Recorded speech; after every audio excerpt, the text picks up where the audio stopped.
It's your boy James Ellsworth, the man to beat AJ Styles not once, not twice, but three times the real winner of the first ever women's Money in the Bank ladder match. And you are listening to Not for the Weak.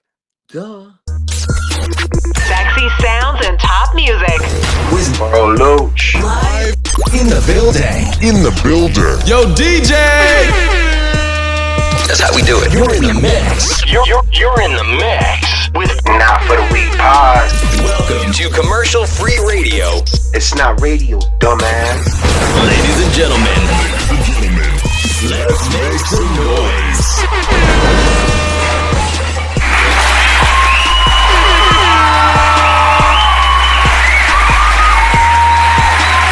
On the track. The show will begin now.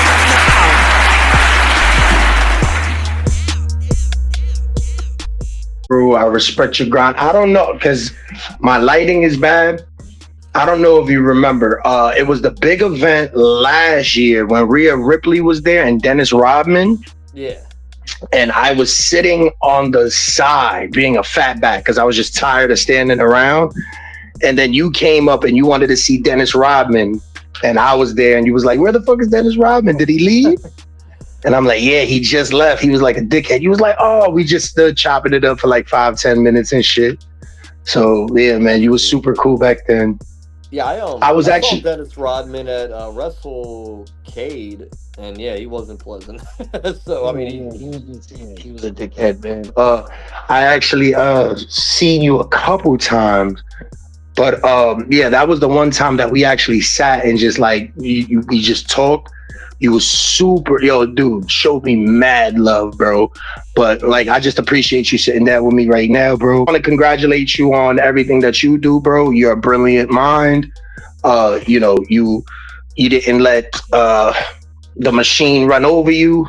You didn't just become one of those guys and shit. You out here hustling, brother. So I appreciate you. I did some research on you, and I just love the fact that, like, with some of you guys, I could like really relate, because I know that you are a student of the game. Like you really did your work. You know what I mean? You did your work before you actually was on the scene. And when you was on the scene, God blessed you, brother. So yeah, man.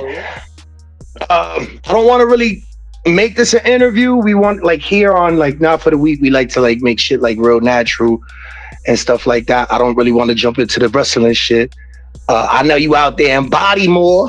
You out there in Baltimore, man. Yeah, man, that's born and raised. Yeah, man.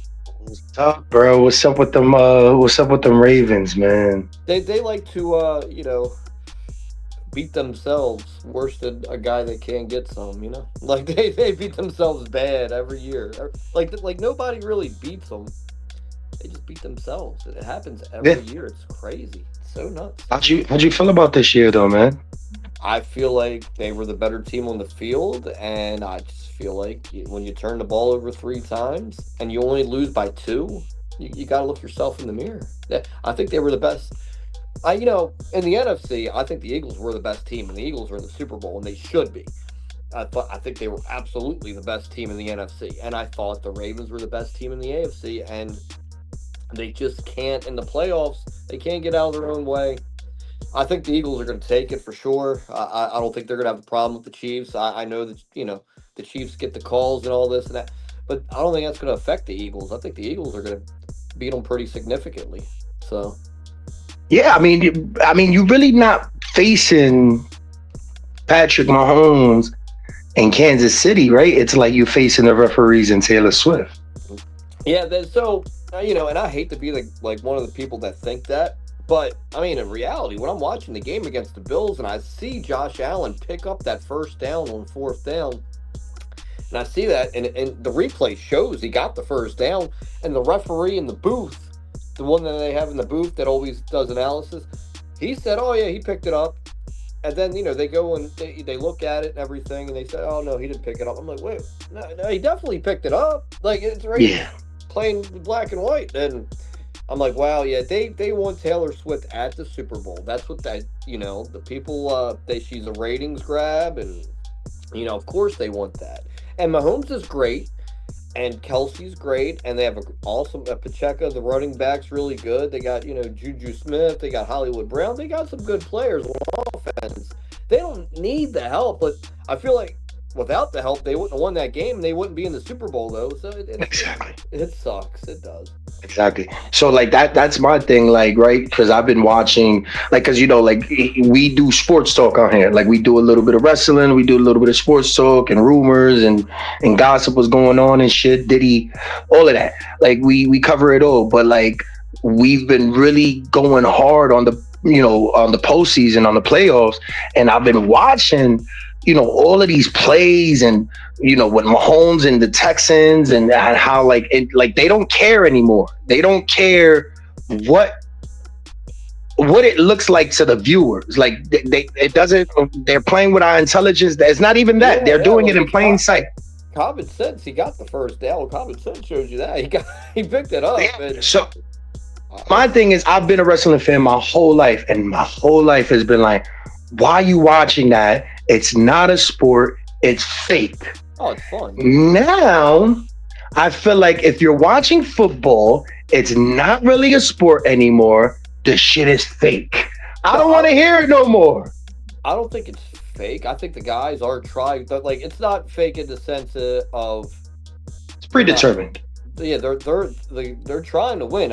Every team's trying to win, but I think the referees are like they're being told like, hey, be a little lenient on the Chiefs if the game's close. If the game's close, So in hindsight, you just have to blow the Chiefs out to beat them, and I feel like that's what the Eagles are going to do. I like the Eagles. The Commanders had no chance against the Eagles. It was like no, like Man. they stopped them, and for that team to be so much better than the team they beat to get the Super Bowl, like I said, man, like Barkley, I don't think they're stopping them. The Eagles have the better defense. I think the Eagles are going to win the game, which is crazy because the Chiefs are favored by like 1.5 right now. I'm like, I'm taking the Eagles, man. I like all day long. I'm taking them. So Yeah, it's all predetermined, man. So you got the Eagles. Do you got Saquon as MVP? of the Super Bowl, yeah. I mean, they usually give it to the quarterback, so they'll probably Jalen Hurts. But I think Barkley, best running back in the league right now. And we have Derrick Henry in Baltimore. Derrick Henry was phenomenal this year, but I mean, Barkley was a little better than him. And that's what I'm saying, man. I think the Eagles are going to beat them. No questions asked. I would, if I'm going to bet on it, I'm betting the Eagles. So Yeah, it's because it's like almost like wrestling. Like the second Roman versus Cody, like you kind of just knew, like even though it was a chance where you should bet on Roman, it's just like this is the one where everybody knows, just bet on this. Everybody's gonna go for the Chiefs, so why not let the Eagles win? So yeah, I definitely got my money on the Eagles too. I think Barkley, I'm a Giants fan, so I think they made a deal with him. Yeah, I know. They made a deal with him. Like, look, that was so dumb to get rid of him, man. Bro, I'm happy because I'm not the type a guy to be like, oh well, since he went to the Eagles and he's in the fucking Super Bowl, let's burn his jersey. No, I'm very happy for him. I'm glad that he went, on to where he's on. It hurts. But that this is the dumb shit that the NFL really does, man. I'm gonna still be tuned in though. You know what I mean? Yeah, absolutely. That like wrestling, we've known it's predetermined. I mean, I'm 40, and I've known since I was 8. So I mean, that's 32 years. I've known it's predetermined. I enjoy it. I love it. I still watch it. I mean, it's hard for me to get through a full episode of any of it now. Since I've been doing it so long. But I like. The Royal Rumble, I'll absolutely watch because that's the most fun pay-per-view of the year. You don't know who's coming out next the whole time, and there's 2 Royal Rumbles now. There's the women's one, and along with the men's one. So it's the best. The Royal Rumble is the best time in wrestling, I think. So I'm not gonna lie to you. So I'm the type where I kind of fought because I do a lot of cons. Like tomorrow, I was supposed to be there tomorrow and see you out there in Indianapolis. I'm in Ohio right now. Yeah. Yeah, I was gonna be out there for both nights. I'm like, If he's booking me for if I could book him for Thursday, I see that he's there for Friday and Saturday in Indianapolis. Is there a chance that we can see Ellsworth in the Rumble? Like that'll be fire, bro. So I got to do the Royal Rumble in 2017. So I've entered the Royal Rumble. But man, let me tell you, I'm 40 years old. I've been wrestling since I was 17. I've accomplished everything I've wanted to accomplish, right? And then some. And I'm still out here wrestling. I'm still hustling. I run shows, do conventions and everything, like you were saying.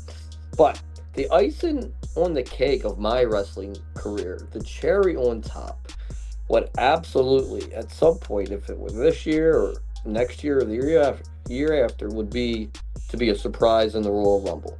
And then after that, Yes. I think that could be my swan song. I wouldn't stop wrestling. I'll wrestle until the wheels fall off because I just love it so much on the indies. But I'm not content yet. I want one more moment like that. And Mhm. when they do the Royal Rumble, today's Wednesday, right? They Right. might not call people that like I think it was Kelly was telling me when she was a surprise a couple of years ago in the Women's Royal Rumble, and they didn't call her until like the Friday, and the show was Sunday.